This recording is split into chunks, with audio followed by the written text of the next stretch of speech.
So, hi guys! Welcome back to my YouTube channel, and this time is tatalakayin natin yung model number 3, which means the MD1. So, make sure you do the thing, like, subscribe, and turn on the post notification for more videos like this. And I think meron pa tayo isang model, and then Game Curie, I think sa natakal ko siya within the deadline.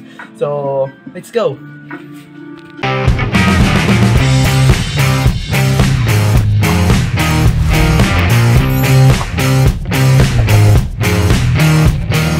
So this time, welcome to the Insina Magal Tutorial or AMT presents the Curie model number 3 MD1.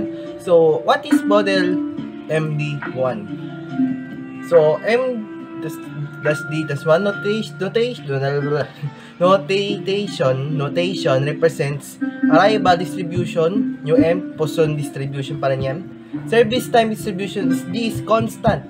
And number of channels open will be the 1. So, isa lang yung machine or something like that. So, dito tayo sa example naman natin. Kay Nino naman tayo. Nino. At the Campus Cafe. So, sa isa kay Itsuki, it means that nag-iba tayo ng pangalan naman. At, syempre, bago naman yung cafe. So, para meron tayong comparison between the two. So, Nino, the cafe manager, was to improve the customer service by automating orders through the self-service ordering kiosk. So, she observed that the average rate of the customers and the average number of orders processes per hour remain unchanged. So, yung record ni Itsuki sa isang model is same pa rin siya. Pero ang nangyari is binago natin yung barista into the machine, which means pangalan is kiosk. So, self-ordering kiosk yun. So, since the kiosk, I miss a pronunciation, processes orders at a constant rate, she assumed the service distribution is now constant. So, service time is now constant na. So, the figures are summarized in the next slide. So, i-table next slide tayo. So, ito yung questions. How many customers are waiting to be served? How much time does a customer spend waiting? How many customers are the queues at any given time? How much time does customer spend in the system? What is the probability of the queue is occupied? What is the probability that there is no customer? Okay, next slide. Nakalimutan lang ako ng question mark dito. So, isa question pa. So, ito yung given natin. Yung M natin, number queues is 1. So, parang nabalik lang tayo sa first model na isa lang yung barista. But now, ispilak natin siya ng machine. So, isa lang din yan. The varied bus, pares lang 9. The service rate per hour is 10. So, ito yung gagawin natin na symbol. Unahin muna natin yung LQ. The average clients, customer waiting on the line. Yung W sub Q naman is average waiting hours per customer. And the number of the customer spending system, yung L. W naman average hours customer spending system. P naman is probability of the queue is BC. And P sub O is probability that there's no customer.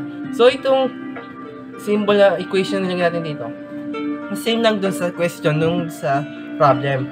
So, nilagay ito para mapadali itong tindihin. So, next slide. So, ito naman yung mga formulas. Ito is number 1. The LQ.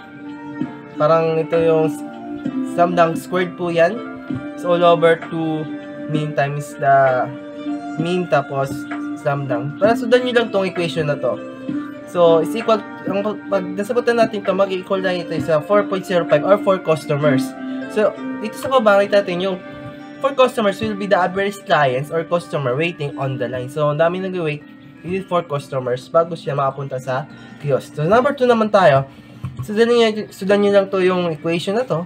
At 9 is over 2 times 10, ganyan. Substitute lang.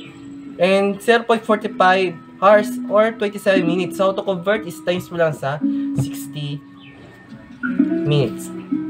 Para makakuha kayo ng conversion to minutes.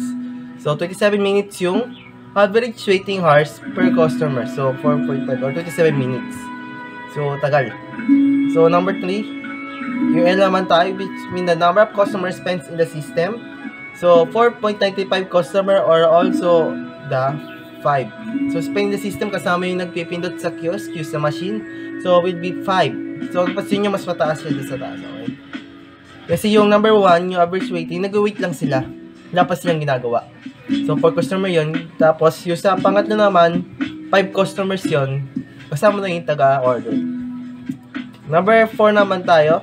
The average hours customer spends in the system. So, 1, yung WQ lang yung natin WQ, plus 1, tas mean.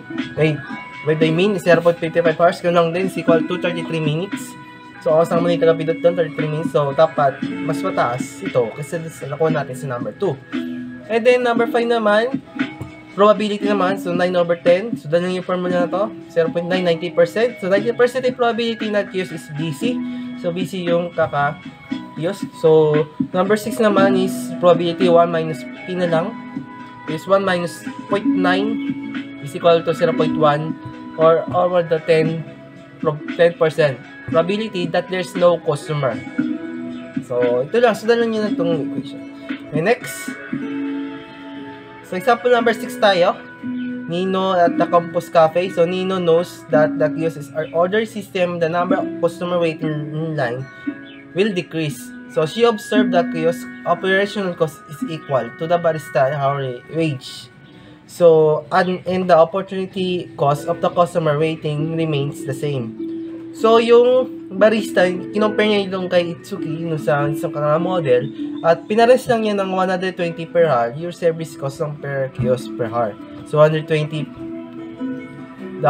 So, sa tingin mga dollars, kasi dapat in pesos na to, so ginawa ko ng dollars para to be constant.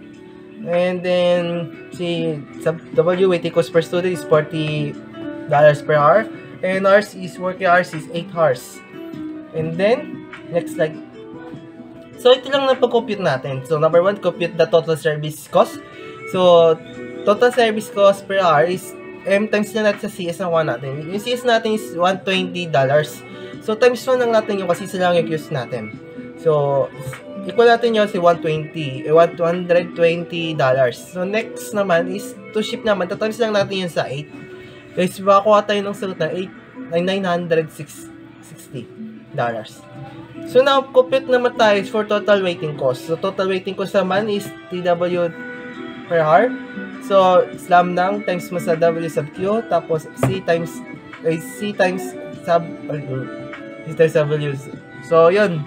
9 times 0.45 times 40 is equal to $162. Next naman tayo, per ship naman yun. So, times lang natin yung by 8. So, makuha tayo na $1,296.